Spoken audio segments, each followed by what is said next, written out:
suite à cette COP à Dubaï, de vraies décisions seront prises et que donc on arrivera à inverser cette tendance qui fait que les gaz à effet de serre continuent à augmenter, que la température de la planète continue à se réchauffer. On l'a vu par les incendies à travers l'Europe, qu'aujourd'hui le changement climatique est en train de prendre vraiment des proportions importantes. Et on ressent au quotidien. On a eu, même dans le nord de la France, contrairement à ce qui était expliqué, on a eu un peu une inversion, c'est-à-dire pas forcément un réchauffement climatique, mais des événements climatiques un peu extrêmes, avec beaucoup de vent, de pluie dans le nord de la France, une période de l'année. On aurait pu attendre un climat plus doux. Quand vous regardez en province tout ce qui roule toute la journée, on voit bien que c'est une goutte d'eau les villes. Au niveau de la mer, oui. Arrêtez d'y jeter tous nos plastiques, tous nos déchets. C'est pas pendant des siècles ça a été la poubelle facile, mais c'est fini. On a trop de déchets à balancer pour que ça continue à aller dans la mer. Tout ce qui est bateau de croisière, tout ça, on peut aussi imaginer qu'à un moment ou à un autre, il fonctionne autrement. Oui. Et pour moi, c'est les principaux pays qui se réunissent pour justement parler de l'écologie et des programmes à venir. J'espère qu'il va y avoir des choses de faites pour pouvoir améliorer certains sujets. Et je ne peux pas vous en dire plus parce que je ne suis pas bien calé dessus. Oui. Je pense que le principal sujet, c'est de trouver des énergies alternatives et qu'il faudrait bien se concentrer là-dessus. Protéger les fonds marins.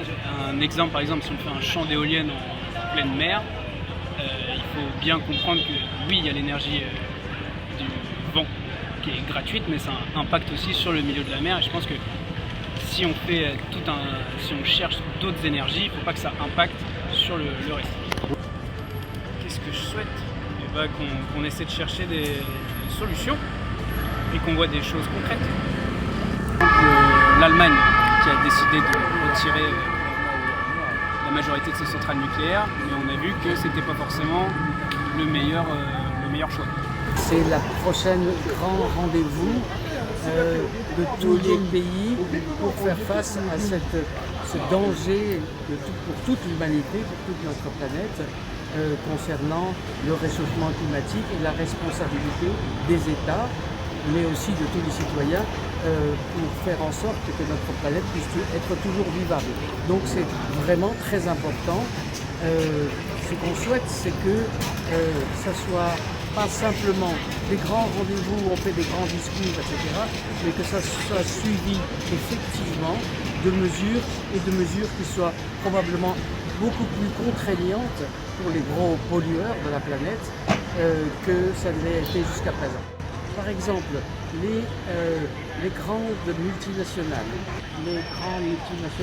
qui continuent d'utiliser, de produire, de forer des énergies fossiles et de se faire beaucoup d'argent sur ça,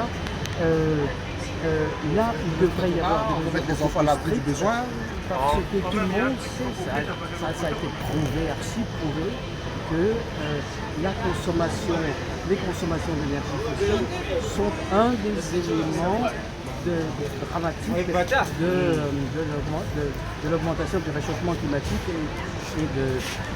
et des gaz à effet de serre. Voilà, j'espère, je peux dire seulement que j'espère on réussit de prendre des décisions. Par exemple, en Europe, le train doit être meilleur, plus facile et pas des avions.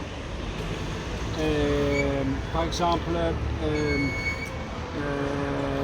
l'énergie doit être prise du soleil et du vent. Plus, ça doit être continu. Il y a les autres choses. Ce sont les choses que je pense maintenant. Ils sont trop, hein.